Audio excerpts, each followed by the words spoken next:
આપણે ઇન્દ્રિયનો વિષય ચાલે છે. 17મો શ્લોક આપણે ચાલુ કર્યો હતો કે જેમાં એ ઇન્દ્રિયોનું વર્ણન કર્યું છે. ઇન્દ્રિયના એ પેટાભેદ અથવા તો પ્રકાર એનું 5 ઇન્દ્રિય છે, પણ પાંચેય ઇન્દ્રિયની અંદર એક એક ઇન્દ્રિયમાં અંદર શું શું સમાયેલું છે એ આપણે જોઈ રહ્યા છીએ. એમાં સૌથી પહેલા એમ કહ્યું કે ઇન્દ્રિયો બે પ્રકારની છે, દ્રવ્યેન્દ્રિય અને ભાવેન્દ્રિય. અને દ્રવ્યેન્દ્રિય જે છે એક પૂદગલ સ્વરૂપ છે, પૂદગલની બનેલી છે, અને એ એક સાધનનું કામ કરે છે. આત્મા માટે જ્ઞાન કરવા માટે એક સાધનનું કામ પૂદગલ સ્વરૂપે કરે છે આ ઇન્દ્રિયો.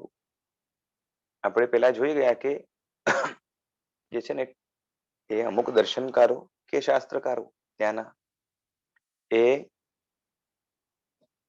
જે છે ને એ જ્ઞાનેન્દ્રિય અને કર્મેન્દ્રિય એ રીતે બે પ્રકારની ઇન્દ્રિય બતાવે છે. પરંતુ એ ઇન્દ્રિય એ ઇન્દ્ર એટલે કે આત્માનું એ ચિહ્ન છે, ઓળખાણ છે, બરાબર છે. એ વ્યાખ્યાના હિસાબે કર્મેન્દ્રિય જે છે એ બંધ નહીં બેસે, કારણ કે બધા જીવને કોઈને કોઈ ઇન્દ્રિય જરૂર હોય, પરંતુ બધા જીવને એ આ જે કર્મેન્દ્રિયો બતાવી છે એવું હોય એ જરૂરી નથી. એટલે એને ઇન્દ્રિય શબ્દ આ અપેક્ષાએ ન જોડીએ એ વ્યાજબી છે. પછી વિકસિત જીવોમાં એ કર્મેન્દ્રિય હોય જે લોકો બતાવે છે એ એક અપેક્ષા એ ઠીક છે. બાકી જે અપેક્ષા ઇન્દ્રિયની હમણાં ઇન્દ્રના એટલે કે આત્માના લિંગ તરીકે, આત્માના ચિહ્ન તરીકે, આત્માની એક ઓળખાણ તરીકે દર્શાવવામાં આવી છે, એમાં તો આ જે જ્ઞાનેન્દ્રિયો છે જે 5 છે એ એમાં બેસે છે. હવે જે 5 ઇન્દ્રિયો છે જ્ઞાનેન્દ્રિય તરીકે, એમની વ્યાખ્યામાં આપણે એને સીધી ઇન્દ્રિય જ કહીએ છીએ. અને એ ઇન્દ્રિયો એ બે પ્રકારે છે, દ્રવ્ય ઇન્દ્રિય અને ભાવ ઇન્દ્રિય. બરાબર છે. ઓવરઓલ ઇન્દ્રિયના આ બે હિસ્સા છે. અને એમાં જે દ્રવ્ય ઇન્દ્રિય છે એ જો દ્રવ્યથી અહીંયા એ જ છે કે જે ભાવનું કારણ બને એને દ્રવ્ય કહેવાય. ભાવનું જે કારણ બને એ દ્રવ્ય કહેવાય. અહીંયા પણ દ્રવ્ય ઇન્દ્રિય જે પૂદગલ સ્વરૂપ છે એ ભાવેન્દ્રિયની જે છે ને માટે કારણ બને છે. એટલે કે ભાવેન્દ્રિય પોતે જ્ઞાન સ્વરૂપ જ છે, બરોબર છે. જ્ઞાનની સક્ષમતા અને જ્ઞાન એટલે ઉપયોગ સ્વરૂપ છે. તો એ ભાવેન્દ્રિય એનું કારણ કોણ બને છે? તો કે દ્રવ્ય ઇન્દ્રિય બને છે. અને માટે જ એને દ્રવ્ય ઇન્દ્રિય કહેવાય છે. અને એ દ્રવ્ય ઇન્દ્રિય એ પોતે પૌદ્ગલિક છે, પૂદગલથી બનેલી છે, બરાબર છે. અને આત્મા એ ઇન્દ્રિય પર્યાપ્તિ નામ કર્મથી એવી ઇન્દ્રિયો એને બનાવે છે, શરીરમાં ગોઠવે છે, શરીરનો એક હિસ્સા તરીકે જ. અને શું કહેવાય કે એને હંમેશા શું કહેવાય પુષ્ટ રાખે છે, એને હંમેશા જીવતી રાખે છે, એને શું કહેવાય કે એમાં જે છે ને ટેકો એને સતત આપ્યા કરે છે. તો એ જે દ્રવ્ય ઇન્દ્રિય છે, જેમ આ દેખાતી આંખ છે કે કાન છે, આ બધું જે છે દ્રવ્ય ઇન્દ્રિય કહેવાય. અને એ દ્રવ્ય ઇન્દ્રિયના બે વિભાગ છે, નિવૃત્તિ અને ઉપકરણ, બરાબર છે. હવે આ જે છે એ સમુદિત અર્થ સૂત્રનો કયો, કારણ કે દ્રવ્ય ઇન્દ્રિયના બે વિભાગ બતાવી દીધા. અને હવે આગળ અવયવ અર્થ માટે ભાષ્યકાર જે કહે છે આપણે જોવાનું છે કે નિવૃત્તિ એટલે વિશિષ્ટ પ્રકારના સંસ્થાનની રચના, બરોબર છે. સંસ્થાન એટલે આકાર, એટલે કે દરેક ઇન્દ્રિયનો જુદો જુદો આકાર હોય છે, બરોબર છે. એટલે જે આકૃતિ છે ઇન્દ્રિયોની એને જે છે નિવૃત્તિ કહેવાય છે, નિવૃત્તિ કહેવાય છે, બરોબર છે. અને હવે જેનાથી ઉપકાર કરાય, ઉપકરણનો વ્યાખ્યા, ઉપકરણની વ્યાખ્યા કરતા કહે છે કે જેનાથી ઉપકાર થાય, જેનાથી એ રક્ષણ વગેરે પુષ્ટિ વગેરે થાય એને ઉપકરણ કહેવાય. અને આ નિવૃત્તિ અને ઉપકરણ એ બંનેને દ્રવ્ય ઇન્દ્રિય કહેવાય છે. હવે એક્ઝેક્ટલી શું છે એ આગળ આવશે, બરોબર છે. અને જે છે એ ઉપકરણ તરીકે જે ઇન્દ્રિય છે એ ભાવેન્દ્રિય ઉપર ઉપકાર કરે છે અને પોતે દ્રવ્ય રૂપ છે. એટલે દ્રવ્ય રૂપ છે એટલે એને દ્રવ્ય ઇન્દ્રિયમાં લીધી અને ભાવેન્દ્રિય ઉપર ઉપકાર કરે છે. ભાવેન્દ્રિય ને થવા માટે એ નજીકનું કારણ બને છે. હવે આગળ નિવૃત્તિ વગેરે જે છે ને એનાથી નિવૃત્તિના લક્ષણને કહે છે કે કેમ કે ઇન્દ્રિયો શરીર ઉપર ગોઠવાય બને તો એના માટે કયો કર્મ લાગે? તો સૌથી પહેલા તો બતાવ્યું કે અંગોપાંગ નામ કર્મ એનાથી ઉત્પન્ન કરાયેલા ઇન્દ્રિય દ્વારો એ નિવૃત્તિ છે. બરોબર છે. શરીરમાં જ ઇન્દ્રિય દ્વારો અથવા તો એ ઇન્દ્રિયનું સ્ટાર્ટિંગ પોઈન્ટ બરોબર છે જે અંગોપાંગ નામ કર્મના કારણે નિર્માણ થાય છે. બરોબર છે. કેમ કે કોઈ વ્યક્તિ જે છે ને આમ આંધળો પણ હોય ને તો એ અહીંયા શું કહેવાય આંખની જગ્યાએ એ સાવ જે છે ને શું કહેવાય કે ખબર પડે કે અહીંયા આંખ છે. સમજાય છે? અહીંયા આંખ છે સાવ પેક હોય એવું પણ બને પણ એટલો પણ જે છે ને ખાડો તો હોય અથવા તો અમુક એવી રચના હોય જેથી ખબર પડે અને ઘણાની એવી હોય કે પૂરેપૂરી આંખ હોય પણ દેખાય નહીં અંદરનું જે છે ને સિસ્ટમ એ ડિફેક્ટિવ હોય પરંતુ એ ઇન્દ્રિયનો બહારનો હિસ્સો તો ત્યાં છે એટલે અમુક અંશે ત્યાં નિવૃત્તિ તો છે. બરાબર છે. અને એ શરીરના અંગોપાંગમાં જ આવે છે. હવે ઔદારિક આદિ ત્રણ શરીરના અંગોની અને ઉપાંગોની રચના કરે તે અંગોપાંગ નામ કર્મ. અંગોપાંગ નામ કર્મનું જે કાર્ય છે એ અહીંયા કહે છે કે અંગોપાંગ નામ કર્મ શું કરે છે તો કે ઔદારિક પછી વૈક્રિય અને આહારક આ ત્રણ શરીર છે ને એમાં એ અંગોપાંગ હોય છે. બરોબર છે. તેજસ અને કાર્બનમાં અંગોપાંગ નથી હોતું તો એ અંગોપાંગ પછી કોકમાં વિકસિત હોય કોકમાં અવિકસિત હોય બધું બને. બરોબર છે. પરંતુ આ ત્રણ શરીર છે એના અંગોપાંગની રચના જે કર્મથી થાય છે એ છે અંગોપાંગ નામ કર્મ. કેમ કે નામ કર્મનું આમ પણ કામ શું છે પૂતગલોને એ ગોઠવવા પૂતગલોને જીવની આસપાસ એ શું કહેવાય કે અનુકૂળ રૂપે કે પ્રતિકૂળ રૂપે ગોઠવવા. કેમ કે નામ કર્મને જે છે ને એ ચિતારાની ઉપમા આપી છે પેન્ટરની ઉપમા આપી છે. આપણી આસપાસ પૂતગલને જે છે ને પેન્ટ કરી આપવું પૂતગલનું ચિત્ર ગોઠવી આપવું હરેક ક્ષણે બરોબર છે કોણ કરે છે નામ કર્મ કરે છે. એમાંથી અંગોપાંગ નામ કર્મનું સ્પેસિફિક કાર્ય શું છે તો કે ઔદારિક વગેરે શરીરના અંગોની અને ઉપાંગોની એટલે મુખ્ય જે અંગ હોય એને અંગ કહેવાય અને એની અંદર પેટા અંગ હોય એને ઉપાંગ કહેવાય.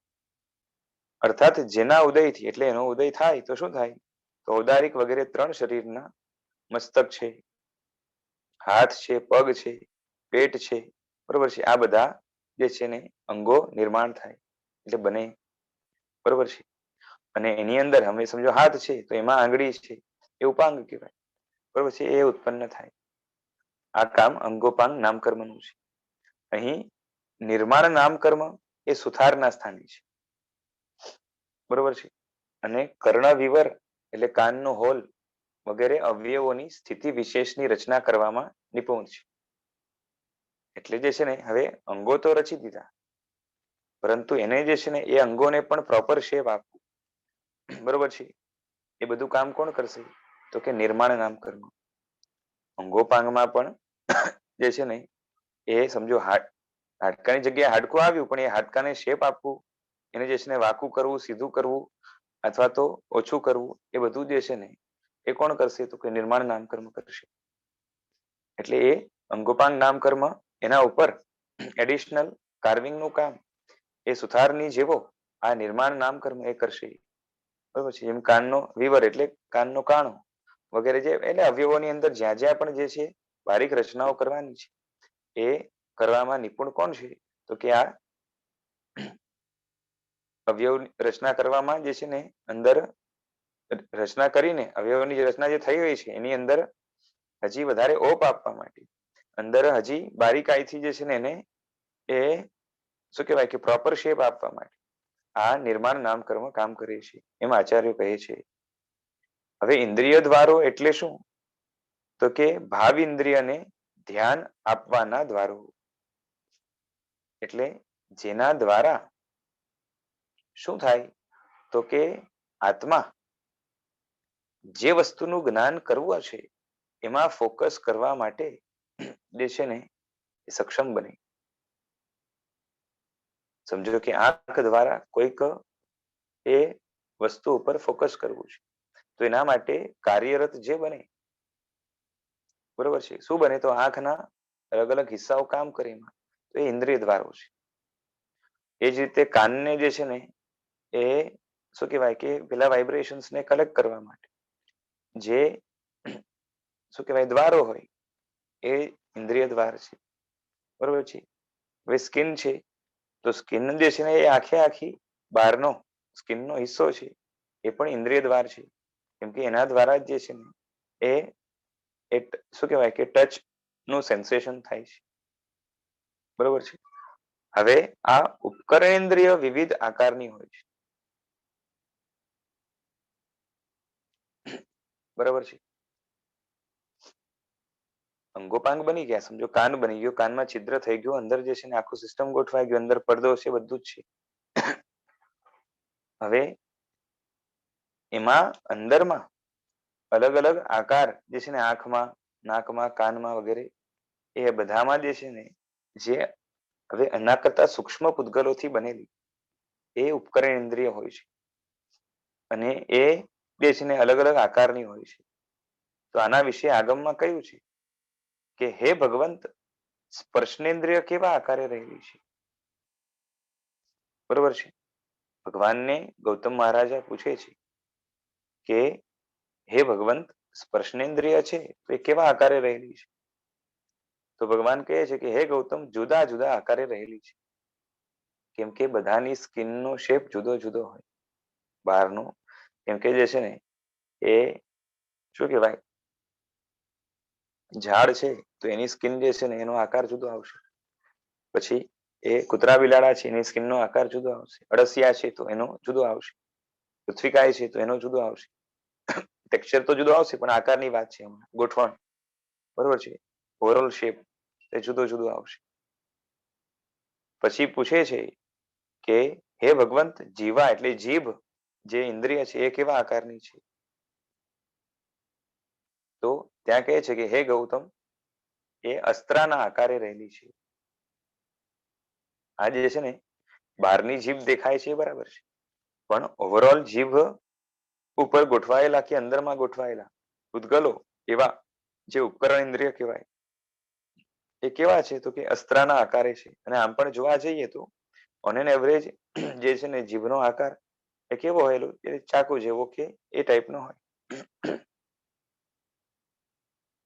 પછી કે છે કે હે ભગવંત, એ જ્ઞાન ઇન્દ્રિય, ઘ્રાણ ઇન્દ્રિય એટલે કે નાક, બરોબર છે, એમાં જે મુખ્ય ઇન્દ્રિય છે જે ઉપકરણ ઇન્દ્રિય છે એ કેવા આકારે છે? તો કે હે ગૌતમ, એ અતિમુક્તક ફૂલના આકારે છે, બરોબર છે. સ્પેશિયલી એવું જે છે ને બેલ શેપનું, ના બેલ શેપનું નહીં, એ તો આમાં કાનમાં આવશે. પણ હવે અમુક એવું કઈ જે છે ને કે નાકમાં બે છિદ્ર હોય છે, એવા પ્રકારનું જે છે ને કંઈક ફૂલ આવતું હશે, તો એવા આકારનું જે છે ને એ ઘ્રાણ ઇન્દ્રિય રહેલી હોય છે. પછી કહે છે કે પૂછે છે કે હે ભગવંત, ચક્ષુ ઇન્દ્રિય કેવા આકારે છે? તો કે છે કે મસૂરની દાળના કે ચંદ્રના આકારે છે, એટલે ગોલ છે, બરોબર છે. કે હે ભગવંત, કર્ણેન્દ્રિય કેવા આકારે છે? તો કદંબકના જે છે ને અંદરથી ખોખલો હોયેલો બેલ શેપ હોય ને એવા પુષ્પના આકારે રહેલી છે, બરોબર છે. એટલે આ સૂત્રનું અભ્યંતર નિવૃત્તિ, બરોબર છે. એટલે અભ્યંતર નિવૃત્તિ એટલે જ ઉપકરણ ઇન્દ્રિય, એને આશ્રયને કહેલા જે છે ને છે. એટલે આમ તો જે છે ને કાન પણ અલગ અલગ શેપમાં હોય, બરોબર છે, આંખ પણ અલગ અલગ શેપમાં હોય, પણ અહીંયા જે ઉપકરણ ઇન્દ્રિય છે એની વાત છે કે જે રિયલી જે છે ને જ્ઞાન કરવામાં અંતિમ સાધન બને છે, નિકટનું સાધન બને છે. એવા એ થોડાક સેન્સિટિવ અને સૂક્ષ્મ પૂતગલો એ જે આકારે ગોઠવાયેલા હોય એની વાત છે, બરોબર છે. કેમ કે બાહ્ય નિવૃત્તિ તો જે છે ને એ જુદા જુદા આકારની બધા નહીં રહેવાય, અને માટે એને કોઈ એક જગ્યાએ કહેવી શક્ય નથી, કેમ કે આંખનો કોઈ એક શેપ બતાવી ન શકાય. પરંતુ આંખની અંદર એ જોવા વાળો હિસ્સો છે, જોવા માટે જે છે ને પૌદ્ગલિક જ, જે પૂતગલો જોવામાં એ ડાયરેક્ટ કામ કરે છે એનો પર્ટિક્યુલર એક શેપ બતાવ્યો, બરોબર છે, એટલે એ બને છે. ચાલ ભાઈ, જી બોલો. તો એટલે જે કોઈ અંધ વ્યક્તિ હોય તો એને જે હા પ્રોબ્લેમ હોય એ આ ઉપકરણેન્દ્રિયમાં હોય એમ, ન જોઈ શકવાનું વ્યક્તિના તો રીઝન ઘણીવાર તો બહારનો શું શેપ છે, બરાબર? બહારનો શેપ હોય પણ ડિફેક્ટિવ પણ હોય ને. બહારના શેપમાં ઘણા ડિફેક્ટ હોઈ શકે. જેમ જે છે ને એ કોર્નિયા જ એકદમ બહારનો હિસ્સો હોય, એકદમ આંખનો કોર્નિયા કહેવાય. એ કોર્નિયા જે છે ને કાં તો હેઝી હોય, કાં તો જે છે ને શું કહેવાય કે એ બ્લર હોય, કાં તો એ ઢીલી પડી ગઈ હોય, એ પણ કારણ હોય. પછી એની અંદર ના હિસ્સામાં જે છે જે ફ્લુઇડ હોય એ સુકાયું હોય, એના કારણે પણ તકલીફ થાય. એની અંદર જે લેન્સ છે એ એના પછીના હિસ્સામાં એ લેન્સ પણ બરોબર કામ ન કરતું હોય, એના કારણે પણ હોય. પાછી એની અંદરમાં આખું જે છે ને આઈબોલ અંદરમાં જ્યાં મેક્સિમમ ફ્લુઇડ છે એ ફ્લુઇડ પણ જે છે ને કાં તો સુકાયું હોય, કાં તો એની અંદર એ કચરો જામ થઈ ગયો હોય, એના કારણે પણ ન દેખાય. હજી એકદમ પાછળમાં જાઓ તો જે છે ને એ રેટિના બરોબર કામ ન કરતું હોય, એના સેલ્સ છે એ ઇનેક્ટિવ હોય, કાં તો એનાથી જે સ્ટિમ્યુલસ જનરેટ થઈને બ્રેન સુધી પહોંચવું જોઈએ એ બધું ન પહોંચે. તો જે છે ને આ બધામાં કઈ ને કઈ ઘણી ડિફેક્ટ હોઈ શકે. એટલે અંધ વ્યક્તિમાં જાત જાતની ડિફેક્ટ હોઈ શકે, બરોબર છે. કોઈને સાવ ઝાખું દેખાય, કોઈને બિલકુલ ન દેખાય. ઘણા એવું હોય કે આખી આંખ બરાબર છે, પરંતુ જે છે ને એ અંદરની નસ સુકાતી હોય, કાં તો સુકાઈ ગઈ હોય, અને એના કારણે જે છે ને એ અવર જવર થવો જોઈએ ઇન્ફોર્મેશન, બરોબર છે, તો એ ન થતી હોય તો એ કામ ન કરે. ઘણી વાર એવું હોય કે બ્રેન સાથે જેવું કનેક્શન જોઈએ એવું ડેવલપ ન થયું હોય તો પણ કામ ન કરે. એ બી એ બધું તો અભ્યંતર, એ બધું એટલે બાહ્યમાં આવશે, બાહ્ય નિવૃત્તિ. હા, નિવૃત્તિમાં આવશે. એટલે હવે એમાં સ્ટાર્ટિંગ પોઈન્ટમાં ડિફેક્ટ હોય તો પછી અંદર સુધી જે છે પહોંચે જ નહીં, તો આગળનું કામ ન થાય. તો એકદમ અંદરનું એકદમ. હા, એટલે આમાં તો હજી કઈ આગળ આપ્યું હોય તો ખબર નહીં, પણ મોટે ભાગે એ ઉપકરણ ઇન્દ્રિયના ડિફેક્ટ કરતા જે છે ને મોટે ભાગે આ જે નિવૃત્તિ છે એમાં ડિફેક્ટ હોય છે. આ ઉપકરણેન્દ્રિય એનો જ્ઞાન શક્તિ લેવાની કે આમ ના ના, જ્ઞાન શક્તિ, દ્રવ્ય જ્ઞાન શક્તિ દ્રવ્ય એટલે સમજો કે હા, એટલે એક એવા અમુક પ્રકારના પૂતગલો જ, પણ એ જે છે ને હવે એ શું કહેવાય કે આપણે દ્રશ્યમાન લગભગ નહીં થતા હોય, બરોબર છે. એવા શું કહેવાય કે ઝીણા હશે અથવા તો સૂક્ષ્મ હશે, બરોબર છે, અને એના બધાના આકાર બતાવ્યા છે. આકાર એટલે હવે આપેલો. હા, જેમ કે સમજો કે આંખ છે, પછી અંદરમાં મસૂરની દાળના શેપમાં ગોઠવાયેલા અમુક પૂતગલો. આપણી જે આંખ છે એ બહારની નિવૃત્તિ, જેને નિવૃત્તિ કહેવાય, બરોબર છે, અને અભ્યંતર નિવૃત્તિ જેને ઉપકરણ કહેવાય, બરોબર છે. એ અભ્યંતર જે છે એ મસૂરની દાળના આકારે, બરોબર છે, અહીંયા સુધી જે છે ને શું કહેવાય એ શેપ એનું. સ્ટિમ્યુલસ, હા, એનું પહોંચે, શું કહેવાય એનું એક જાતનું ઇન્ફોર્મેશન, એટલે સેન્સિટિવિટી પહોંચે ત્યાં, અને ત્યાંથી જે છે ને આત્મા ઉપર, એટલે ત્યાં આત્મા કનેક્ટેડ હોય અને આત્મામાં જ્ઞાન થાય. પણ એ જ્ઞાન ઇન્દ્રિય દ્વારા થયું માટે એને આપણે ચક્ષુજન્ય મતિ જ્ઞાન કહીએ છીએ.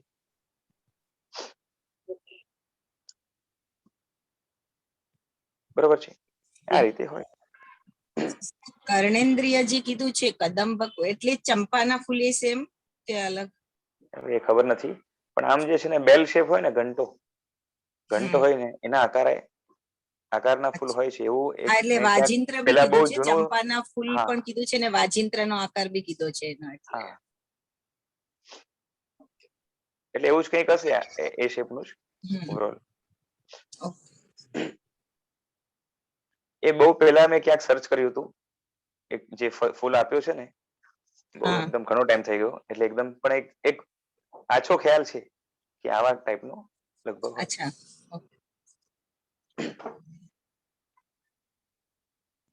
એટલે બાહ્ય નિવૃત્તિ તો જુદા જુદા આકારની જે છે ને હોવાથી ગ્રંથમાં કેવી શક્ય નથી, કેમ કે પશુ, મનુષ્ય વગેરે બાહ્ય કર્ણ આદિમાં ભેદ હોય છે.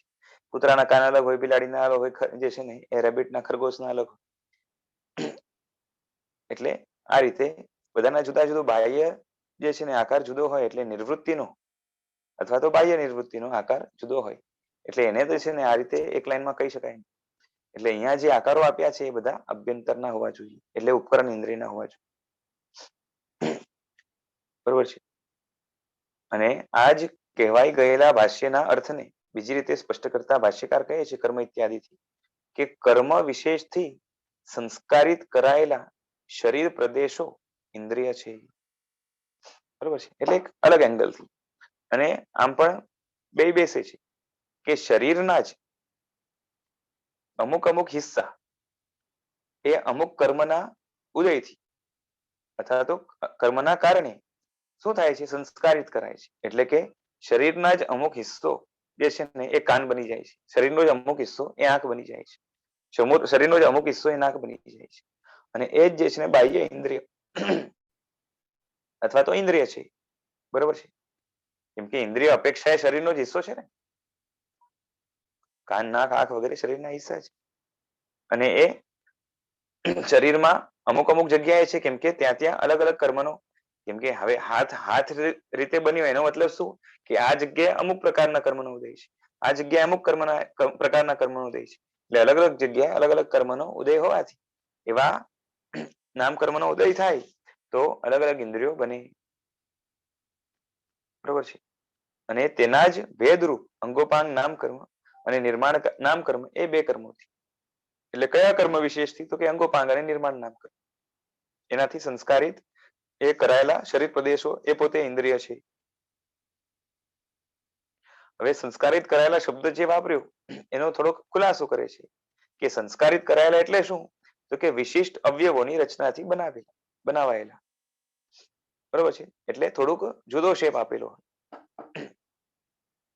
પછી શરીર પ્રદેશો એટલે ઔદારિક આદિ ત્રણ શરીરના જે છે ને કર્ણ, ગોલક આદિ વિશેષ ભાગો, શરીરના અમુક અમુક પ્રદેશો, પ્રદેશ એટલે હિસ્સો, એ શરીરના અમુક હિસ્સા જે છે એ ઇન્દ્રિય રૂપે બનાવાયેલા છે આ બે પ્રકારના કર્મથી.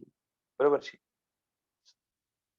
હવે કહે છે કે આટલું સ્પષ્ટ કરવા છતાં પણ ઘણા જે છે ને એકદમ જ મુગ્ધ જીવ હોય, જેને એકદમ ન સમજાય, બુદ્ધિમંદ હોય, બરોબર છે, એ લોકોને મતિમોહ દૂર થયો નથી એમ સમજીને હજી સ્પષ્ટતા કરે છે કે મુગ્ધ જીવોના મતિમોહને દૂર કરવા માટે ભાષ્યકાર કહે છે કે નિર્માણ નામ કર્મ અને અંગોપાંગ નામ કર્મ એ બે કર્મના નિમિત્તથી, એટલે કે બે કર્મની સહાયથી અથવા એના વડે કરીને થયેલી મૂળ ગુણ નિર્વર્તના એ નિવૃત્તિ જે છે ને ઇન્દ્રિય છે.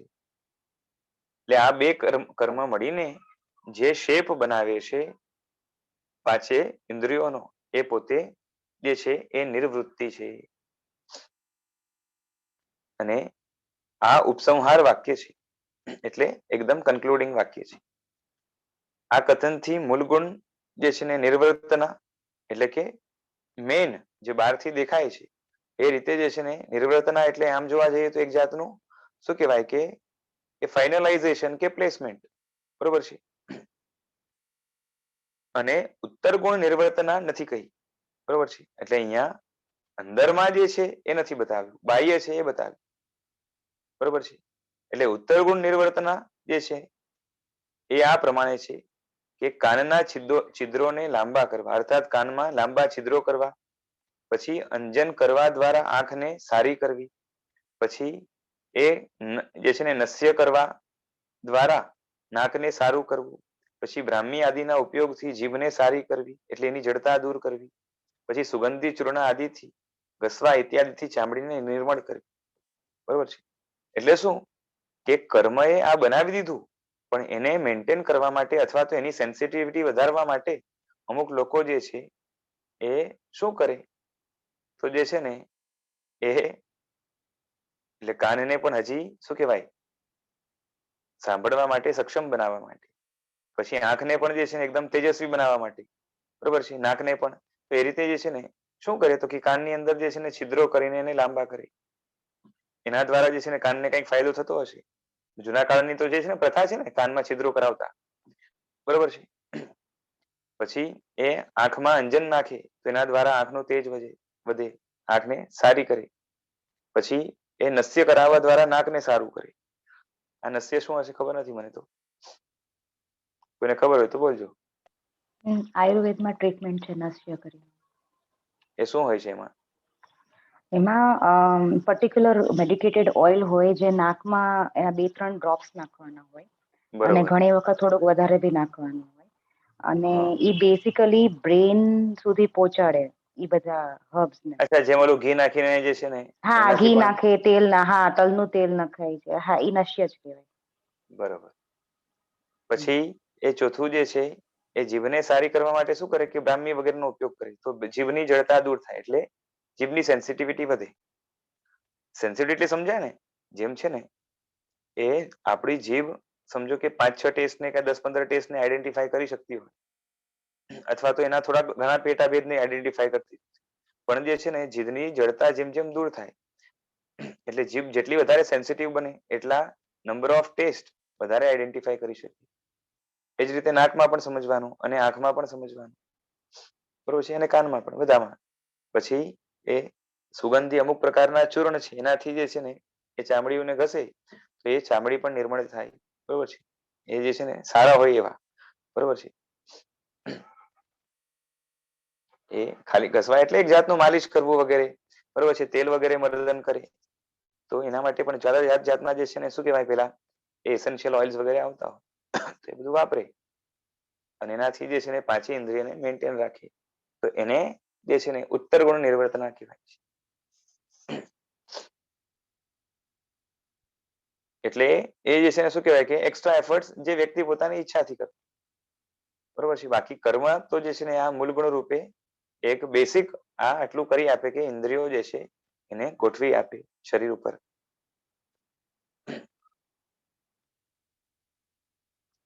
અને આ રીતે જે છે ને પ્રવચનના જ્ઞાતા હોય એટલે દ્વાદશાંગીના જ્ઞાતા હોય નિવૃત્તિનો આવો અર્થ કહ્યું છે.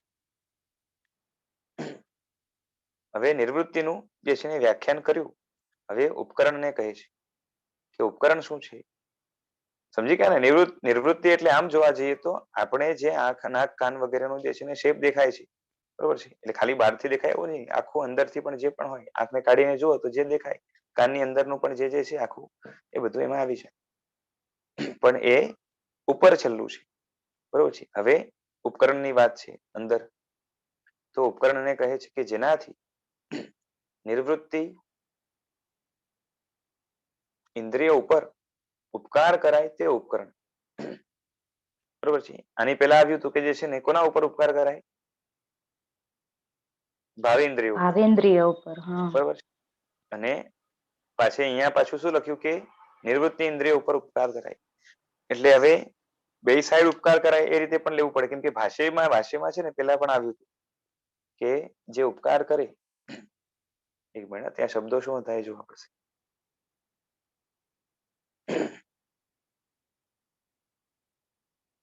જો અહીંયા છે ને છેલ્લે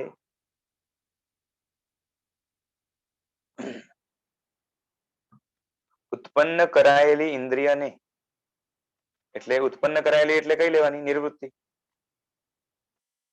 કેમ કે એ જ ઉત્પન્ન કરાયેલી છે ને, એને ઉપઘાત ન થવા દે અને અનુગ્રહ કરે માટે ઉપકરણ ઇન્દ્રિય કહેવાય છે,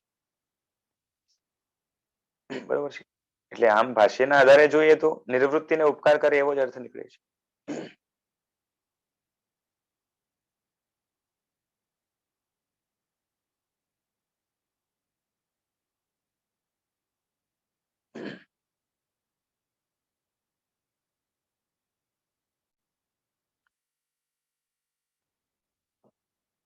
પેલું ક્યાં લખ્યું છે,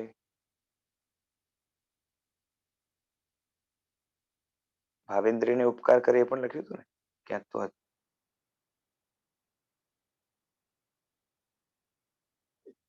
સ્ટાર્ટિંગમાં નહોતું, એનાથી બી આગળ પેલા હતું. હમણાંમાં તો આ આવ્યું જ નથી, આ સેન્ટેન્સ આપણે આજે લીધું.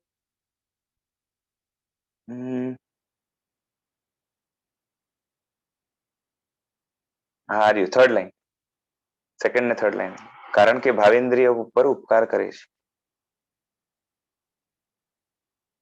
અને દ્રવ્યેન્દ્રિય દ્રવ્ય રૂપ છે. આમાં નિવૃત્તિને એવું ઉપકરણ, નથી આપ્યું કે ઉપકરણ ભાવેન્દ્ર પર, એમાં નિવૃત્તિ અને ઉપકરણ અચ્છા બે અચ્છા, હા, રાઈટ, હા, એ મારે મેં ડાયરેક્ટ આની સાથે જોડી દીધું. નિવૃત્તિ ને ઉપકરણ બંને મળીને ભાવેન્દ્રિય ઉપર ઉપકાર કરે છે. હા, કરેક્ટ. હા તો બરાબર છે, કઈ વાંધો નથી, એકદમ પરફેક્ટ જાય છે. ચાલો, એટલે ઉપકરેન્દ્રિયો એ ભાવેન્દ્રિયો ઉપર નહીં, પરંતુ મેઇન, એટલે આમ તો આના ઉપર પણ ઉપકાર કરે છે, પણ અહીંયા જે વાત ચાલુ વાતમાં એ છે કે નિવૃત્તિ ઇન્દ્રિય ઉપર ઉપકાર કરે છે. તો ઉપકરણ ઇન્દ્રિયના બાહ્ય અને અભ્યંતર એમ બે ભેદ છે. તો એમાં જે છે ને કર્ણવિવર એટલે કાનનો જે છિદ્ર છે એ બાહ્ય ઉપકરણ છે, અને અભ્યંતર ઉપકરણ અભ્યંતર ઉપકરણ બાહ્ય ઉપકરણથી અભિન્ન દેશમાં રહે છે. અર્થાત જ્યાં ઉપકરણ છે ત્યાં જ અભ્યંતર ઉપકરણ છે, એટલે જ્યાં બાહ્ય ઉપકરણ છે ત્યાં જ અભ્યંતર ઉપકરણ છે. એટલે એમ કહી શકાય કે આખી રચનામાં, સમજો કાનની રચના છે, તેની રચનામાં હવે શું કહેવાય કે સાઉન્ડ ને પ્રોપર અંદર સુધી પહોંચાડવા માટે, એ જ રીતે આંખમાં છે તો લાઇટ ને પહોંચાડવા માટે જે કામ કરે છે, જેમ કે જે છે ને એ કાન માટે પણ જે શેપ બતાવ્યો, તો એટલો જ હિસ્સો ગણાય ને અંદરનો જે છે ને ફૂલના આકારે એવો જે હિસ્સો છે, અથવા તો આંખમાં પણ જે છે ને એટલો મસૂર જેટલો હિસ્સો, સાઈડનું બધું નહીં ગણવાનું, બરોબર છે. એ મુખ્ય ઉપકાર કરે છે લાઇટ કલેક્ટ કરવામાં, એને ટ્રાન્સમિટ કરવામાં વગેરે. તો એ રીતે ઉપકાર કરનાર જે છે, બરોબર છે, એ બધા જે છે ને એ બાહ્ય ઉપકરણ છે. અને જો બાહ્ય ઉપકરણ છે ને એ આંતરિક અભ્યંતર નિવૃત્તિ છે. પેલા આવી ગયું ને, નિવૃત્તિમાં જે છે ને નિવૃત્તિના બે વિભાગ કરો તો બાહ્ય નિવૃત્તિ અને અભ્યંતર નિવૃત્તિ. અને આભ્યંતર નિવૃત્તિ એટલે જ જે છે ને ઉપકરણ, અને એ ઉપકરણના બે વિભાગ છે, બાહ્ય અને અભ્યંતર ઉપકરણના પણ. તો જે બાહ્ય ઉપકરણ છે એ પોતે શું છે તો કે એવા શેપનું છે, અને ત્યાં જ જે છે ને અભ્યંતર ઉપકરણ પણ છે, બરોબર છે. તો હવે બેમાં ડિફરન્સ કઈ રીતે સમજાય, તો એની માટે એક્ઝામ્પલ આપ્યું જેથી એકદમ સ્પષ્ટ થઈ જાય કે નિવૃત્તિને જે છે ને તલવારની ઉપમા આપી કે નિવૃત્તિ સમજો તલવાર જેવી છે, અને અભ્યંતર ઉપકરણ છે એ તલવારની ધારમાં રહેલી શક્તિ સમાન છે. એટલે આમ જોવા જાય ને તો નિવૃત્તિ છે એ તલવાર જેવી છે, અને બાહ્ય ઉપકરણ છે એ તલવારની ધાર જેવું છે, અને અભ્યંતર ઉપકરણ છે એ તલવારની ધારમાં રહેલી કાપવાની શક્તિ.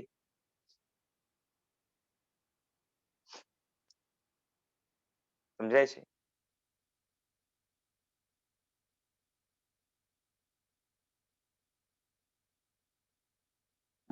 ના, આનું સમજાય.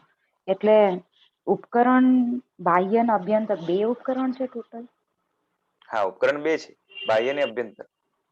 પણ એના બી તો બાહ્ય ઉપકરણ શું, તો કે જે છે ને બાહ્ય ઉપકરણ તો આપણે કીધું ને કે જે સમજો કાનમાં જે છે ને એ અંદરમાં અમુક જે છે ને એવા પૂતગલોની રચના એ ફૂલના આકારે, જેમ નાકમાં જે છે ને બીજો ફૂલ એક કોઈ બતાવ્યું હતું, આંખમાં જે છે ને મસૂરની દાળ જેવું બતાવ્યું, અને ચામડી તો છે જે ચામડીના આકારે જ હોય એ.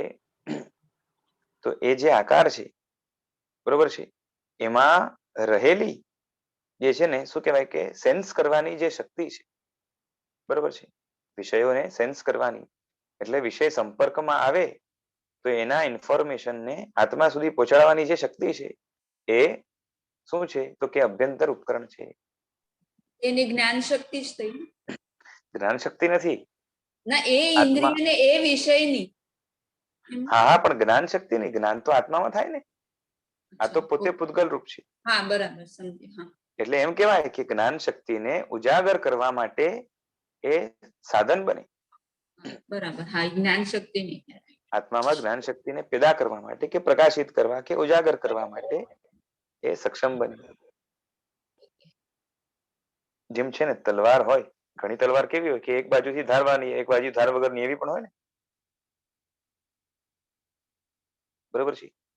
તો એમાં જે છે ને તલવાર છે એ તો આખે આખી છે, એનું હેન્ડલ પણ છે, બરોબર છે.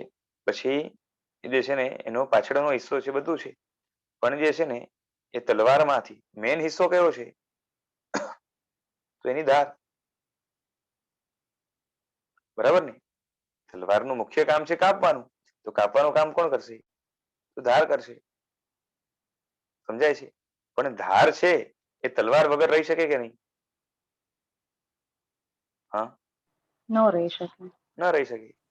કોઈ તલવાર હોય બે બાજુ ધારવાળી હોય એમ પણ લો ને, ચલો ને, બે બાજુ ધારવાળી હોય પણ બાકી બે બાજુ પણ જે છે ને એ બાકી બે બાજુ તો ધારવાળી ના હોય. બરોબર છે? એટલે ધાર તો જે છે ને હેન્ડલ વગર જે છે ને કાં તો પેલા બીજા હિસ્સા વગર જે છે ને, એટલે ઓવરઓલ તલવારમાં જ ધાર છે. અને પાછી શું છે કે એ હેન્ડલ ન હોય અને બાકી બધો હિસ્સો હોય તો એ તલવાર ન કહેવાય. ખ્યાલ આવે છે? એટલે એક્સ્ટ્રા હિસ્સા પણ હોય. તો એ બધું હોય પણ મુખ્ય હિસ્સો તો ધાર જ છે. બરોબર છે? હવે પાછે ધાર છે, ચલો, પણ ધાર છે ને એ શું કહેવાય? બુઠ્ઠી છે. બુઠ્ઠી એટલે સમજાય છે ને? તીક્ષ્ણ નથી તો જોઈએ એવું કામ નહીં કરી શકે. બરાબર કે નહીં? સમજાય છે? હા. તો ધારમાં જેટલી તીક્ષ્ણતા એટલી ધારની જે છે ને કાપવાની શક્તિ વધારે. અને તીક્ષ્ણતા પણ જે છે ને એક જાતની પૂતગલની ગોઠવણ જ છે ને. જેટલું પ્રોપરલી ગોઠવાયેલું હોય એટલું જે છે ને એમાં કાપવાની શક્તિ વધારે. જેમ તેમ ગોઠવાયેલું હોય તો ન કાપી શકે. બસ એ રીતે જે છે ને એ ઇન્દ્રિયોમાં પણ પૂતગલ વ્યવસ્થિત ગોઠવાયેલા હોય. જે રીતે એકદમ જે છે ને શું કહેવાય કે એમાં મિલાવટ ના હોય. અહીંયા લખ્યું છે જો નીચે છેલ્લી લાઈનમાં જ લખ્યું કે ઉપકરણ જે છે ને અભ્યંતર ઉપકરણ એ તલવારની ધારમાં રહેલી શક્તિ સમાન છે. અને એ કેવી છે? તો કે અત્યંત સ્વચ્છ પૂતગલ સમૂહથી બનેલી છે. આપણે એમ કહેવાય કે જીભ જેટલી ચોખ્ખી એટલું જે છે ને એની સેન્સિટિવિટી, સ્વાદ શક્તિ વધારે. તો આપણે હમણાં જોયું ને કે જે ઉત્તર ગુણથી શું થાય છે? તો ઉત્તર ગુણના કારણે એ અભ્યંતર ઉપકરણ છે ને એને પણ જે છે ને એ બળ તાકાત મળે છે. અને એનાથી એ સ્વચ્છતા એની વધે છે. અંદરનો જે પૂતગલ સમૂહ છે, બરોબર છે, શક્તિ એટલે ખાલી પાવર નહીં, પણ શક્તિ એટલે પૂતગલની એવા પ્રકારની ગોઠવણ કે જેના કારણે એ કાર્ય કરી શકે. સમજાય છે? જ્ઞાન કરવાની શક્તિ ઈ અભ્યંતર ઉપકરણ છે, બરાબર ને? ના બાપા, કેમ ભૂલી જાવ છો? એટલે જ્ઞાન કરવા માટે સહાયક બનવાની શક્તિ એમ. જ્ઞાન કરવા જ્ઞાન માટે કરવાની શક્તિ તો આત્મામાં સહાયક છે છે ને. થાય. હા, હા, એ અભ્યંતર જો ઉપકરણ. એક વાત સમજો, દ્રવ્ય ઇન્દ્રિય આખે આખું એ જ્ઞાન કરવામાં સહાયક બનશે. કેમ કે પોતે દ્રવ્ય ઇન્દ્રિય તો જળ જ છે ને. હા. બરોબર છે? એટલે જ્ઞાન કરવામાં સહાયક બનવાની શક્તિ.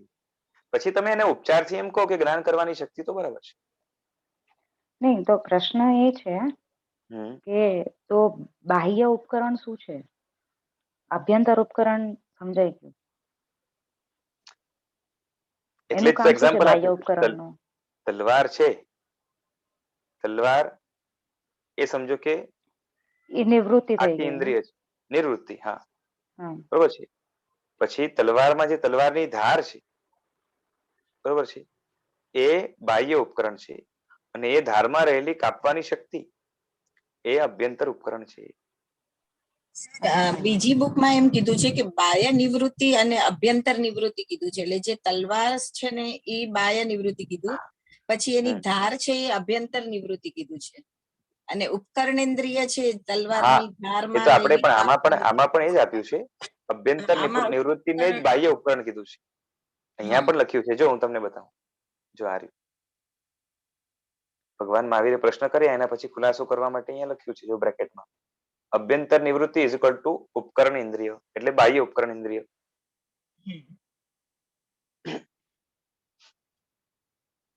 અચ્છા, આ ચોથી અભ્યંતર લાઈનમાં લખ્યું છે નિવૃત્તિ ને ને. હા, બાહ્ય ઉપકરણ. ઓકે. હા, એટલે ઉપકરણ ઇન્દ્રિય એટલે બાહ્ય જ લેવાની.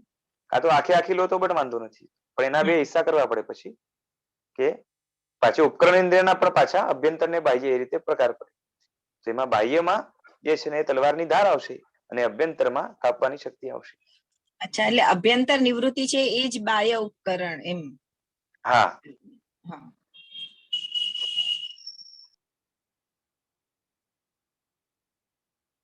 મને પણ સ્પષ્ટતા કર્મગ્રંથમાંથી જ થઈ હતી. ધીરુભાઈએ સારો ખુલાસો આપ્યો છે સારી રીતે.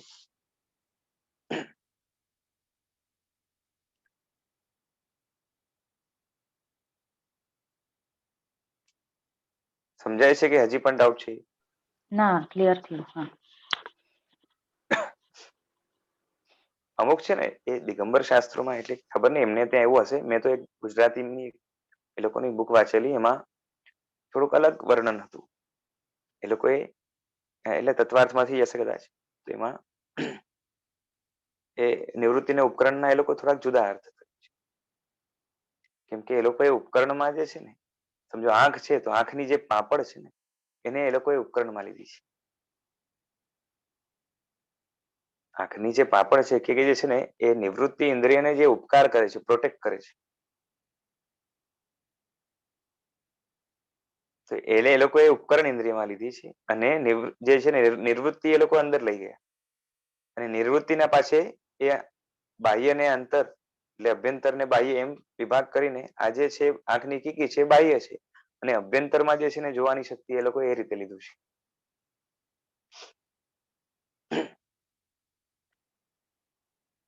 બરોબર છે.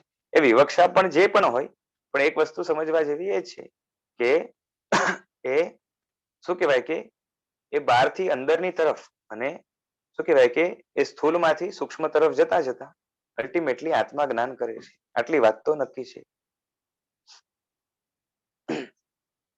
બરોબર છે.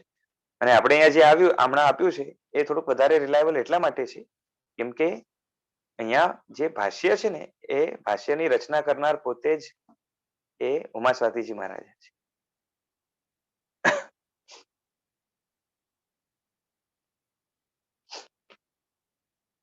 ચાલો, આ ક્લિયર છે? હાજી. ઇન્દ્રિય, ઇન્દ્રિયના બે વિભાગ, દ્રવ્ય અને ભાવ. દ્રવ્યના બે વિભાગ, નિવૃત્તિ અને ઉપકરણ. અને ઉપકરણના બે વિભાગ, અભ્યંતર અને બાહ્ય. સોરી, બાહ્ય અને અભ્યંતર, એ રીતે લેવાય. ખ્યાલ આવી ગયો?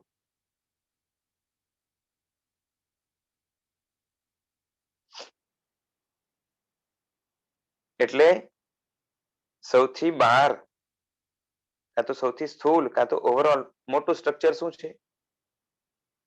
એ બાહ્ય નિવૃત્તિ. બાહ્ય નિવૃત્તિ છે. પછી એ બાહ્ય ઉપકરણ છે, જેને અભ્યંતર નિવૃત્તિ કહો તો પણ ચાલે. અને પછી અભ્યંતર ઉપકરણ છે, અને એના પછી આત્મા આવશે, કાં તો ભાવેન્દ્રિય કહો તો પણ ચાલે. બરોબર છે.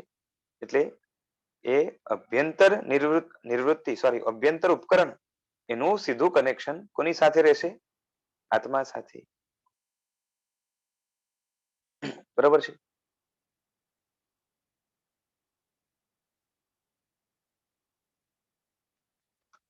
આવું છે. હવે ઉપકરણ ઇન્દ્રિય જેના દ્વારા ઉપકાર કરે છે તેને કહે છે કે પોતાના અવયવોના વિભાગોથી ઉત્પન્ન કરેલ નિવૃત્તિ ઇન્દ્રિયને ઉપઘાત ન કરવા દ્વારા અને ઉપગ્રહ કરવા દ્વારા જે ઉપકાર કરે છે તે ઉપકરણ ઇન્દ્રિય છે.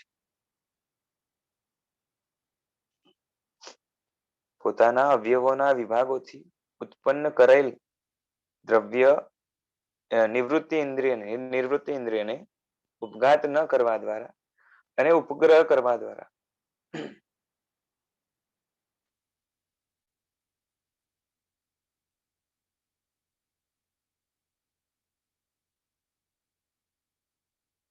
એટલે નિવૃત્તિ ઇન્દ્રિયને જે છે ને એવું એક તો ઉપઘાત ન થવા દે,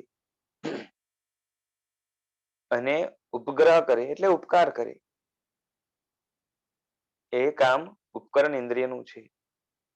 બરોબર છે. હવે આ છે ને આમ બેસતું નથી પાછું. કારણ કેમ કે કે હા હવે એ અંદર છે કાનનો જે પણ આકાર એ ફૂલના આકારે જે પણ ગોઠવાયેલું હોય, સમજો કે અંદરનો પેસેજ જ લઈ લો, તો એ અંદરનો પેસેજ છે એ ઓવરઓલ જે છે ને આખા કાનને ઉપકાર કરે છે એમ તો ના કહી શકાય. ઉલટાનું બહારનો કાન છે ને એક્સટર્નલ ઇયર કે પિન્ના, એ ઇન્ટરનલ ઇયરને પ્રોટેક્ટ કરે છે, ઉપઘાતથી બચાવે છે અને એક સેફ રાખે છે. બરોબર છે. એમ જોવા જાવ તો પછી છે ને એ આ લોકોની જે વ્યાખ્યા છે એ બેસે.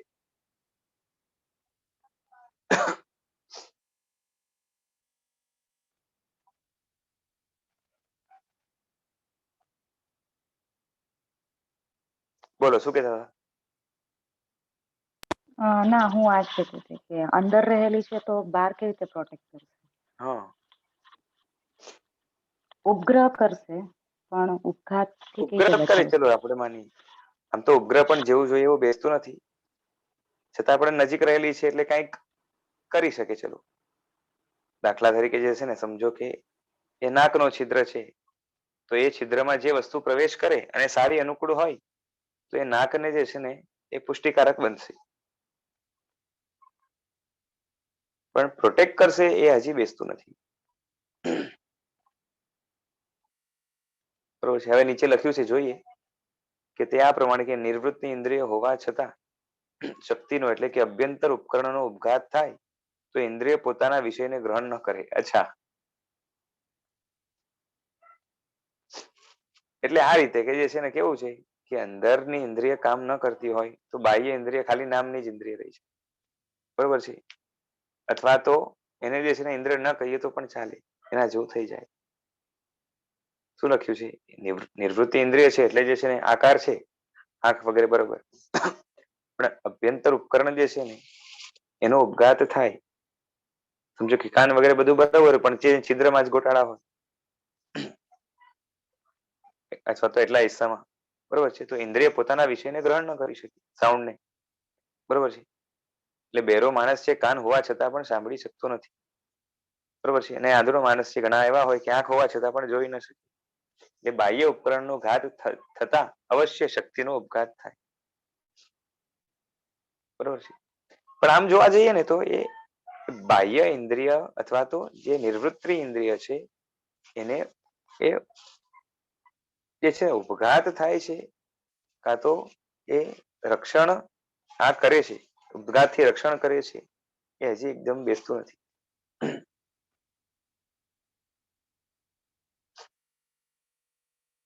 કાં તો એ જે છે ને એમ કહેવાય કે જે છે ને એના ઉપર શું ઉપકાર કરે છે કે જે છે ને એ નિવૃત્તિ ઇન્દ્રિયને દ્રવ્ય ઇન્દ્રિય એ કેવડાવે છે. કોણ?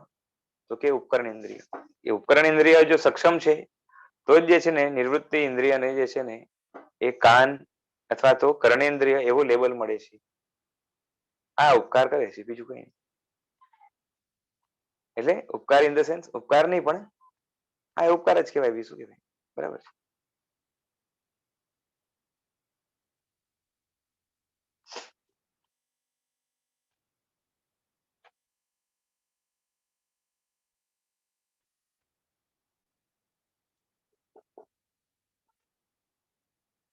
ઉપઘાત ન થવો એ નથી બેસતું.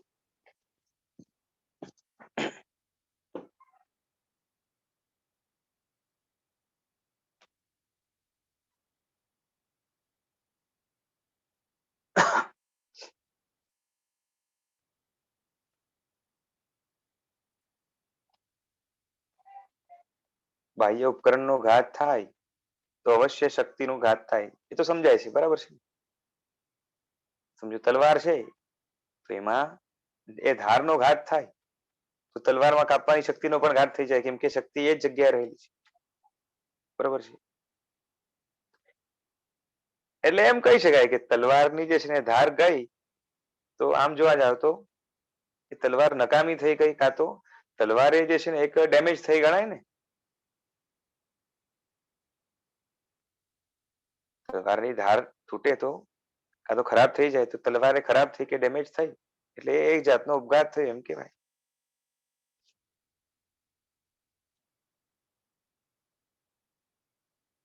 અને આથી એ બાહ્ય થયું ને.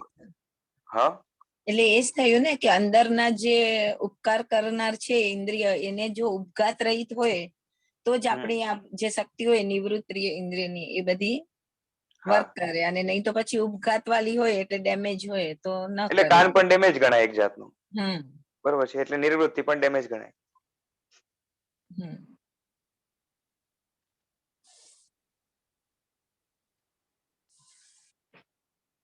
ઠીક છે, એકદમ સેટિસ્ફેક્ટરી આન્સર નથી.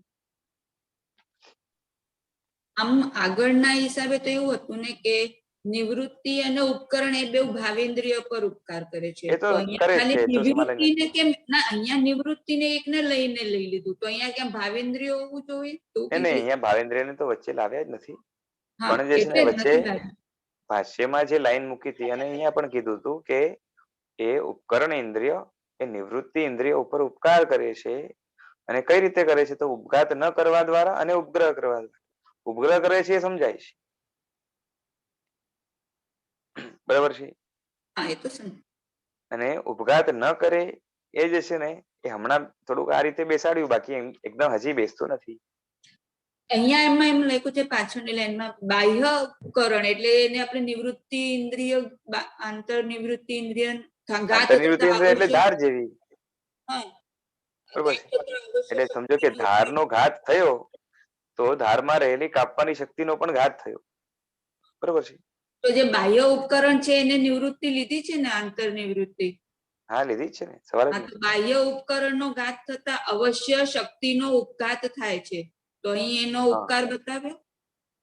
હા, એ રીતે થાય. એ એટલે બાહ્ય આ ઉપકરણ એટલે તલવારનું પાછળની લાઈન એમ છે તલવાર ને, બાહ્ય એની જગ્યાએ ઉપકરણને બાર. નિવૃત્તિમાં લીધી છે ને, આંતર હા, નિવૃત્તિમાં, એટલે એટલે એ કાનનો રીતે. અંદરનો હિસ્સો ખરાબ થયો ને, એટલે હા, કાન ગયો એક જાતનો, હા, ખરાબ એ થઈ ગયો, રીતે જ કીધું એ છે આમ. રીતે થાય. હા, તો એ ત્યાં આગળ નિવૃત્તિ ઉપર એ સેટ થઈ આમાં એનું. શું છે કે બેસતું એ નથી કે એટલે તલવારનો જે હેન્ડલ છે ઈ શું કહેવાય? બાહ્ય નિવૃત્તિ કહેવાય. હા, એ બાહ્યમાં જ આવશે. તો જેવી રીતે અગર ઈ હેન્ડલ ડેમેજ થયું તો તલવારની ધાર ભલે ને ગમે એટલી સારી હોય પણ એનો યુઝ એટલો નહીં કરી શકાય ને ના, એના એ તો એ વાત બરોબર છે, એની વાત નથી. અહીંયા તો હા વાત ઉલટી ચાલે છે. અહીંયા શું વાત ચાલે છે કે ધાર ડેમેજ થઈ ને તો એ તલવાર જે છે ને એ એક જાતની જે છે ને એ ડેમેજ થઈ ગણાય. તો એ હિસાબે ઠીક છે, બેસે છે, એકદમ નથી બેસતું. આમાં શું છે કે આમાં જે રીતે લખ્યું છે ને તો એ હિસાબે તો શું થાય કે ધારમાં છે ને તલવારને પ્રોટેક્ટ કરવાની શક્તિ છે, બરોબર છે, એ એકદમ નથી બેસતું. અહીંયા એવી રીતે લખેલું છે કે નિવૃત્તિ હોવા છતાં શક્તિનો ઉપઘાત થાય તો વિષયનો બોધ ન થાય. જેમ કે બહેરો માનવી નિવૃત્તિ હોવા છતાં શક્તિરૂપ ઉપકરણ ન હોવાથી સાંભળી શકે નહીં. એટલે એ જ બરોબર. કીધું છે કે બહેરો, હા, એટલે આથી ઉપઘાત રહિત શક્તિ જે છે એ નિવૃત્તિ હા ઇન્દ્રિયની ઉપકારક છે.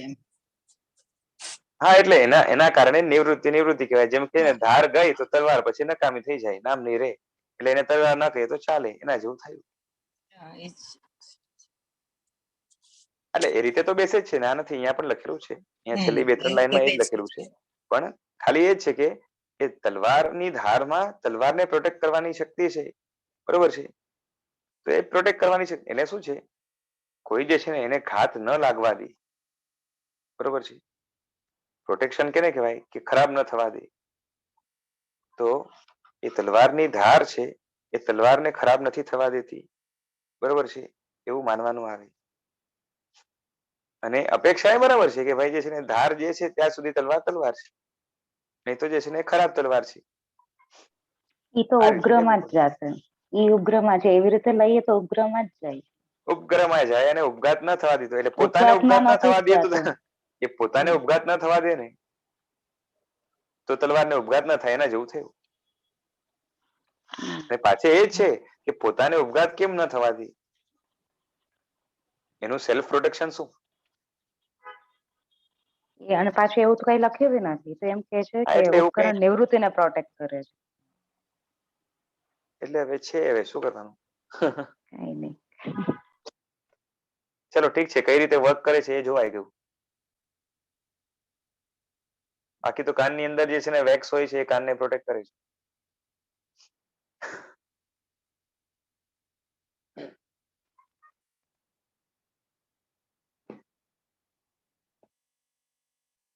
હવે અવતરણિકા આ પ્રમાણે દ્રવ્ય ઇન્દ્રિયને કહીને હવે દ્રવ્ય ઇન્દ્રિયની સાથે સંબંધવાળી જે ભાવિન્દ્રિય છે એને કહે છે. તો એ આ ભાવિન્દ્રિય જે છે એના પણ બે વિભાગ બતાવે છે કે ભાવિન્દ્રિય લબ્ધિ અને ઉપયોગ એમ બે પ્રકારે છે. એના બે ભેદ છે, લબ્ધિ ભાવિન્દ્રિય અને ઉપયોગ ભાવિન્દ્રિય. બરાબર છે. તો હવે એને આપણે જોઈએ. ભાષ્યમાં લખ્યું કે ભાવેન્દ્રિય છે એના લબ્ધિ અને ઉપયોગ એમ બે ભેદ છે. બરાબર છે. ભાવેન્દ્રિય અંદરમાં રહેલી આત્માની એક જાતની જ્ઞાન શક્તિ છે. હવે લબ્ધિ એટલે ગતિ જાતિ આદિ નામ કર્મથી ઉત્પન્ન થયેલી તદ આવરણીય કર્મના ક્ષયોક્ષમથી ઉત્પન્ન કરાયેલી અને ઇન્દ્રિયોના આશ્રય વાળા કર્મના વિપાકથી ઉત્પન્ન કરાયેલી જીવની બુદ્ધિ.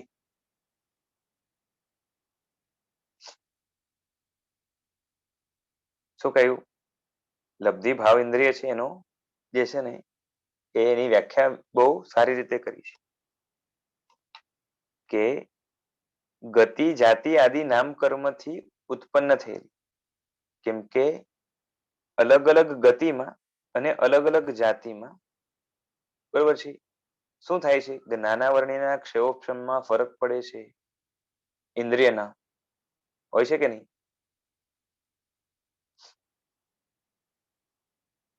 હા જી.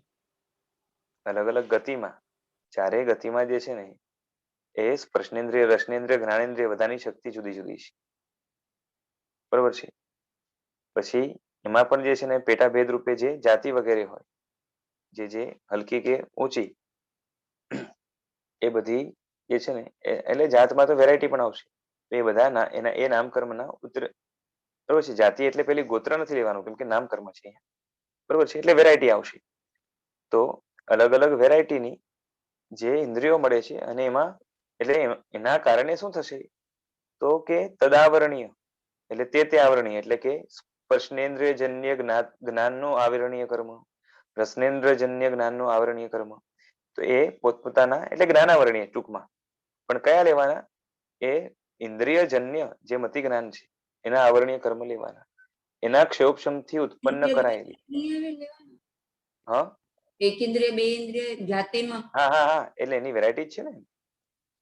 ગતિઓની ચારે ગતિની અંદર એક ઇન્દ્રિય વગેરે વેરાયટી છે.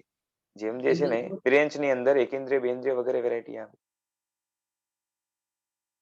બરોબર છે. કાં તો ઉલટું પણ લઈ શકાય કે જે છે ને જાતેન્દ્રિય, એક ઇન્દ્રિય, બે ઇન્દ્રિય વગેરે લો અને એમાં જે છે ને પંચેન્દ્રિય ની અંદર ચારે ગતિ આવે. એ રીતે પણ બને.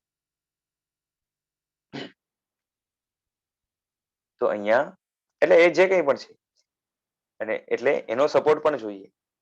કેમ કે તે ગતિમાં અને તે જાતિમાં બરોબર છે. જેમ જે છે ને એ અમુક એકેન્દ્રિયની જાતિ હોય એમાં બધા એકેન્દ્રિયને જે છે ને સ્પર્શનેન્દ્રિયજન્ય મતિ જ્ઞાન તો હોય જ. બરોબર ને? રસનેન્દ્રિય, જ્ઞાનેન્દ્રિય વગેરે ના હોય પરંતુ સ્પર્શનેન્દ્રિયજન્ય મતિ જ્ઞાન હોય જ. તો એ બધામાં પણ જે છે ને સ્પર્શનેન્દ્રિયજન્ય મતિ જ્ઞાન સરખું હોય કે અલગ હોય? કે અલગ હોય. બરાબર ને? તો એમાં જવાબદાર કોણ? તો કે તે જાતિ અને તે ગતિ. એટલે એનાથી ઉત્પન્ન થયેલી એક શક્તિ છે. લબ્ધિ એક શક્તિ છે. બરોબર છે. જ્ઞાન શક્તિ છે. પણ એ જ્ઞાન શક્તિમાં કયા કયા ફેક્ટર્સ કામ કરે છે એ બતાવે છે. જો લબ્ધિ પોતે જ્ઞાન નથી, જ્ઞાન કરવાની ક્ષમતા છે એટલે એને શક્તિ પણ કીધી. બરોબર છે. લબ્ધિ શું છે? જ્ઞાન કરવાની ક્ષમતા છે. એ ક્ષમતા છે બરોબર છે. એનો ઉપયોગ કરે તો એને ઉપયોગ કહેવાય એટલે એને જ્ઞાન કહેવાય. ઉપયોગ એટલે જ્ઞાન. બરોબર છે. વર્તમાન જ્ઞાનને ઉપયોગ કહેવાય. તો એની વાત છે. તો હમણાં લબ્ધિ એક જાતની શક્તિ છે પણ એ શક્તિમાં કયા ફેક્ટર્સ કામ કરે છે? બરોબર છે. કેમ કે જેવી લબ્ધિ હશે એના અનુરૂપ ઉપયોગ થઈ શકે. તમારામાં જે શક્તિ જ નથી બરોબર છે તો એ શક્તિ ન હોય તો એનો ઉપયોગ કઈ રીતે થાય? તો એમાં આટલી શક્તિ છે એના જે છે ને ડિસાઇડિંગ ફેક્ટર્સ, બરોબર છે, એ શું છે? તો સૌથી પહેલા બતાવ્યું કે ગતિ, જાતિ અને આદિ લખ્યું છે. એટલે આમ જોવા જાવ તો એ આત્માના જ્ઞાનમાં જે કંઈ પણ શું કહેવાય કે સહકારી કે બાધક બની શકે એવી જે કંઈ પણ નામકર્મની પ્રકૃતિ હોય એ બધી આવી છે. તે નામકર્મથી ઉત્પન્ન થયેલી. અને પછી શું? તો કે હવે સમજો કે પથ્થરનો જીવ છે અને એ પથ્થરના જીવ જે છે ને એક જ પથ્થરની અંદર પૃથ્વીકાયના જીવો કેટલા હોય? હા, સંખ્યા અસંખ્યાત હોય, બરોબર છે. અરે એમાં પણ જે છે ને હવે અંદરના જે જીવ હોય પથ્થરમાં અને ઉપર બારે હોય સમજો, બરોબર છે. તો બેયના જે છે ને એ વાતાવરણમાં થોડોક ફરક પડે ને. તો મોટો પથ્થર છે તો બારે જે જીવો હોય અને અંદર હોય, બરોબર છે. તો બેયના વાતાવરણમાં થોડોક ફરક પડે ને, બરોબર છે. તો એમાં સમજો કે બારે જે જીવ છે એ બાજુના બે જીવ છે, એનું ઓલમોસ્ટ વાતાવરણ સેમ છે. અને બંનેનું જે છે ને શરીર પણ સમજો કે સેમ સાઈઝ નું છે. એક શરીરમાં એક જીવ હોય, બરોબર છે, પૃથ્વીકાયમાં.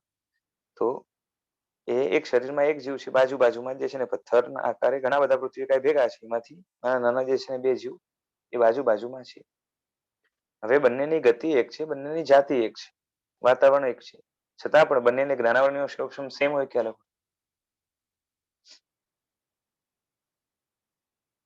અલગ હોય. અલગ હોય, કેમ કે એ પેલા જ જીવ કેવું ભેદે બાંધીને આવ્યો છે અને કેવો ઉદય છે એના ઉપર છે, બરાબર ને? કેવું બાંધીને આવ્યો છે અને કેવું ઉદય છે એના ઉપર છે. એટલે જે છે ને ખાલી ગતિ જાતિ ભલે જે છે ને સેમ હોય છતાં પણ જ્ઞાનાવરણીના ક્ષયોક્ષમમાં તરતમતા હોય, ભેદ હોય. એટલે બીજો ફેક્ટર શું કીધું કે એના આવરણીય કર્મનો ક્ષયોક્ષમ છે, એમાં જે છે ને એમાં એક ક્ષયોક્ષમથી ઉત્પન્ન કરાયેલી શક્તિ, બરોબર છે, જ્ઞાન શક્તિ એટલે પોટેન્શિયલ રૂપે, અને ઇન્દ્રિયોના આશ્રયવાળા કર્મના વિપાકથી ઉત્પન્ન કરાયેલી, બરોબર છે.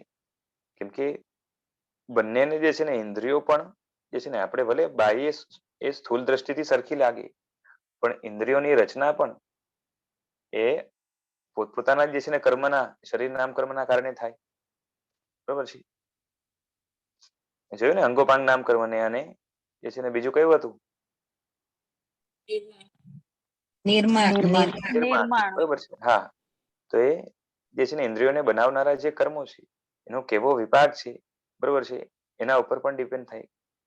અને આ બધું મળીને ઓવરઓલ જીવમાં જ્ઞાન કરવાની જે શક્તિ છે, જ્ઞાન નથી કરી રહ્યો, જ્ઞાન કરવાની જે શક્તિ પેદા થઈ શકે એમ છે પોટેન્શિયલ રૂપે, કે શક્યતા, બરોબર છે, એવી જે છે ને જીવની બુદ્ધિ, બરોબર છે, એને લબ્ધિ કહેવાય.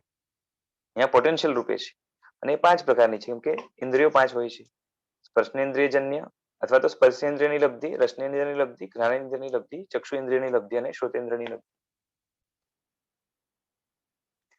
Is this clear? સર, ઇન્દ્રિયોના આશ્રયવાળા કર્મ એ જરા નહીં સમજાયું. ઇન્દ્રિયોના આશ્રયવાળા કર્મના વિપાક. ઇન્દ્રિયના આશ્રયવાળા કર્મ એટલે શું? કે ઇન્દ્રિયને બનાવનાર જે કર્મો છે, સમજો મારી આંખ બનાવી છે તો કોઈને કોઈ કર્મ બનાવી છે ને. હા, ઓકે. એટલે આત્માએ જ બનાવી છે, પણ કર્મના સહકારથી. કર્મનો જેવો સહકાર મળે એવું જ આત્મા બનાવી શકશે હમણાં, કેમ કે આપણો આત્મા નબળો છે.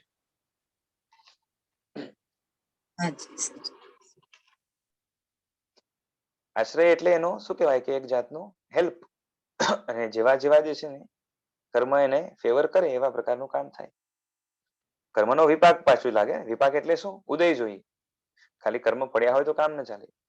જેવા કર્મનો ઉદય હોય એવા કર્મ જ કામ લાગશે એમાં. અને આમાંથી ઓવરઓલ જે છે ને એ જીવની જે બુદ્ધિ નિર્માણ થાય છે. એટલે શક્તિ રૂપે, જ્ઞાન કરવાની શક્તિ રૂપે જે એક તાકાત કહો કે એક લબ્ધિ છે, શબ્દ બરોબર આપ્યો છે, બરોબર છે, એ નિર્માણ થાય છે. અને એના 5 પ્રકાર બતાવ્યા છે.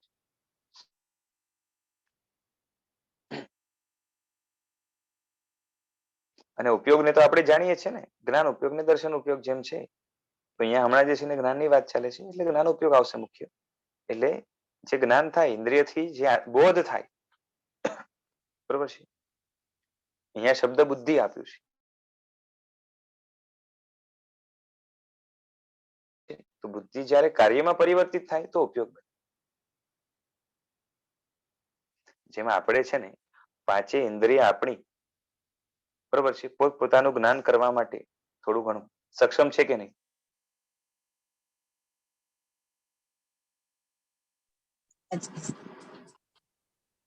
પાંચે ઇન્દ્રિયથી આપણે જ્ઞાન થાય છે ને, સંભળાય છે, દેખાય છે, બરોબર છે. તો પાંચે ઇન્દ્રિયમાં પોતપોતાનું જ્ઞાન કરવાનું એટલે પોતપોતાનું કામ કરવાની એમાં ક્ષમતા છે, રાઈટ? એનો મતલબ પાંચે ઇન્દ્રિયમાં એવા પ્રકારની લબ્ધિ અથવા તો ઉપલબ્ધિ અથવા તો બુદ્ધિ અથવા તો શક્તિ અથવા તો ક્ષમતા છે, બરાબર ને? આ બધું એક જ છે. હવે બને છે શું? જ્યારે હું જોઉં છું ત્યારે સાંભળતો નથી, જ્યારે સાંભળું છું ત્યારે સ્પર્શનો અનુભવ કરતો નથી, જ્યારે સ્પર્શનો અનુભવ કરું છું ત્યારે સૂંઘતો નથી, કારણ કે એક સમયે બે ઉપયોગ ના હોય, બરાબર કે નહીં?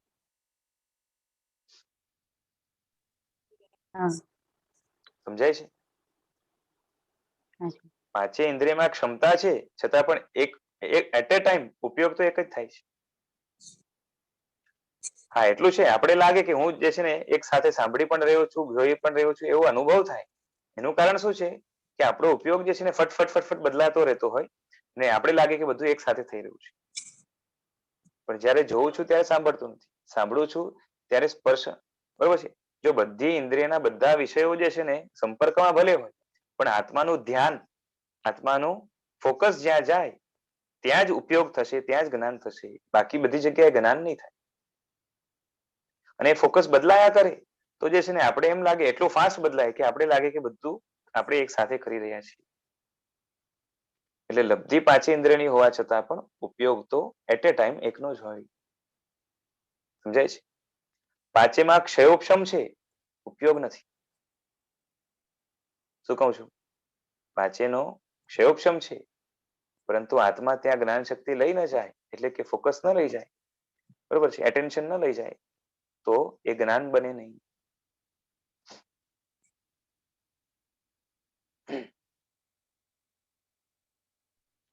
ચલો હવે અહીંયા આપણે આજે રાખીએ, નેક્સ્ટ ટાઈમ આને કન્ટિન્યુ કરશું આગળનું. સમય થયો રાખીએ. ગુજરાતના વિરુદ્ધ કંઈ થાય બોલાયું હોય તો ઈચ્છા પ્રણામ. પ્રણામ.